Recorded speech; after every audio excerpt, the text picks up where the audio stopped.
مولانا الیاس رحمۃ اللہ علیہ جو تبلیغی جماعت کے بانیوں میں سے تھے، ان کے دل میں بڑی فکر تھی کہ جب انگریز نے بر صغیر پر قبضہ کر لیا تو بہت دیہاتوں میں ارتداد پھیل گیا، مرتد ہونا شروع ہو گئے لوگ. یہ بہت فکر میں رہتے تھے کہ یہ مسلمانوں کو ہو کیا رہا ہے. کلمہ کلمے کا لفظ پڑھنا نہیں جانتے تھے، یعنی اتنی جہالت پھیل رہی تھی. مدارس ختم کر دیے تھے انگریز نے، سارے تباہ و برباد کر دیا تھا مدرسوں کو. تو یہ بہت فکر، یہ راتوں کو اٹھ کے پریشان، نیند اڑ جاتی تھی ان کی کہ بھئی کیا کروں میں. تو بہت کبھی ان کا خیال آتا کہ میں بھی مدرسہ بناؤں.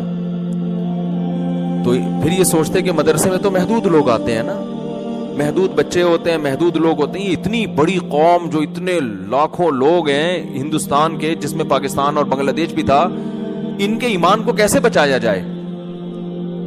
نہ پیسے ہیں، نہ وسائل ہیں. حکومت برطانیہ کی ہے، وہ تو اسلام کو نہیں پسند کرتا تھا. تو اتنا درد تھا ان کے دل میں. ان کی سوانے میں لکھا ہے کہ راتوں کو نیندیں اڑ جایا کرتی تھی ان کے اہل خانہ بتاتے ہیں چہل قدمی کر رہے ہوتے تھے رات کو. پوچھتے کیا کہہ رہے ہیں یہ ہمارے یعنی مسلمانوں کا ہوگا کیا؟ یہ تو سب اسلام سے دور ہو جائیں گے، اس کو کیسے روکا جائے؟ تو اللہ نے ان کے ذہن میں یہ ترکیب ڈالی کہ بھائی کوئی الگ سے مدرسہ بنانے کی ضرورت نہیں ہے، کوئی انسٹیٹیوٹ بنانے کی. یہ روایتی طریقے ہیں جو صدیوں سے آ رہے ہیں، چلتے رہیں گے. عوام میں کوئی بہت بڑا کام کرنا چاہیے. اور ان کے ذہن میں یہ بات آئی کہ جس چیز پہ انسان کا جان، مال اور وقت لگتا ہے، انسان کے دل میں اسی کی قدر آتی ہے. صحابہ کرام کی جان بھی لگی، مال بھی لگا اور وقت بھی لگا. تو ان کا جان اور مال اور وقت لگاؤ. اور جہادی تحریکیں بھی ناکام ہو چکی تھیں. بہت سے علماء انگریز کے خلاف کھڑے ہوئے. یہ جتنے دیوبند کے علماء ہیں نا، ان میں کوئی ایک بھی ایسا نہیں ہے جس نے انگریز کے خلاف جہاد میں حصہ نہ لیا. یہ انگریزوں میں نے پرسوں ایک کتاب پڑھی، دی لاسٹ مغل. یہ انگلش میں کتاب ہے، ایک گورے کی، پوری کتاب نہیں، اس کا کچھ حصہ پڑھا. دی لاسٹ مغل، یہ کتاب آپ لوگ ضرور پڑھیں.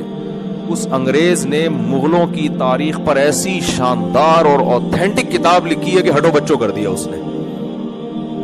کیونکہ اس نے جب کوئی واقعات بیان کیے نا مغل حکومت کے خاتمے کے، تو اس واقعات میں اس نے اس زمانے کے اخباروں کے ٹکڑے بھی پیش کیے ہیں، ان کی تصویریں لے لے کے. یعنی کتنی ایک مستند کتاب لکھی نا اس نے.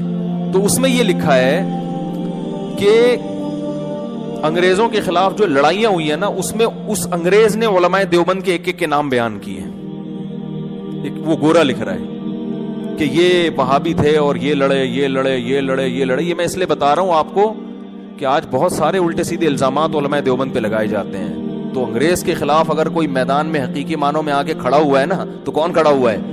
یہ وہی جن کو صوفی کہا جاتا ہے، جن کو کہا جاتا ہے یہ بس چٹائیوں پہ بیٹھ کے اللہ اللہ کرنے والے تھے. یہ چٹائیوں پہ بھی بیٹھتے تھے اور میدان جنگ میں گھوڑوں پہ بھی بیٹھتے تھے. تو جب وہ جہادی تحریکیں ناکام ہو، کیونکہ مسلمانوں نے حقیقی معنوں میں ساتھ نہیں دیا. انگریز اتنا ذہن بنا چکا تھا کہ بغاوتیں ہو رہی تھی، اپنے ہی لوگ بغاوت کر لیتے تھے. سید احمد شہید رحمۃ اللہ علیہ کی تحریک